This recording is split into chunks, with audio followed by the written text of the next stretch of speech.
د ولسمشر غني تازه او سخت اخطار زلمی خلیلزاد او طالبانو ته دا چې ولسمشر غني تازه څه ویلي دي، ولې غوسه شوی دی، دلته په دغه ویډیو کې ټول جزئیات را سره کتلی شئ. قدرمنو لیدونکو السلام علیکم، وخت مو په خیر. ولسمشر غني خلیلزاد ته ویلي که طالبانو پر غزني برید وکړ د سولې پروسه لغوه اعلانوم.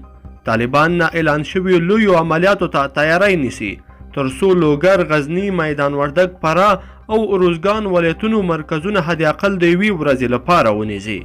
په غبرګون کې ولسمشر غني کابل ته د خلیلزاد په وروستي سفر کې هغه ته خبرداری ورکړی که طالبان له لویو بریدونو په شا نشي د سولې پروسه لغوه اعلانوم او هغه مهال امریکا، طالبان او حامیان د شکایت حق نه لري.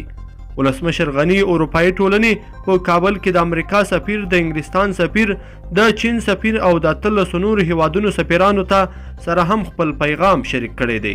د ملي امنیت پخوانی رئیس رحمت الله نبیل استخباراتي معلومات خپاره کړل چې طالبان د حقاني شبکې او القاعده په مرسته پر غزني ولایت برید ته تیاری نیسي او دې موضوع د ارګ په امنیتي او سیاسي غونډو کې د بحث وړ دغه موضوع افشا کړه. صحیحونو ورځپاڼې معلومات ترلاسه کړي چې طالبانو د خپلو 15,000 بندیانو په اړه د کوټې شورا په وروستۍ غونډه کې پریکړه کړې پر حکومت د فشار او د سولې په خبرو کې د امتیازاتو ترلاسه کولو لپاره باید حد اقل لوګر، غزني، میدان وردګ، فراه او اروزګان ولایتونه د مرکزونو د یوې ورځې لپاره سقوط کړای شي. همداراز د حکومت د عایداتي سرچینو د کمزوري کولو لپاره باید د حیرتان او واقعي بندرونو لارې هم وتړل شي. طالبان د خپل دې پلان د نمایشي عملي کولو لپاره د لوګر پر لویه لاره راوتل او په مقابل کې ولسمشر غني هم تېره ورځ دې ولایت ته سفر وکړ.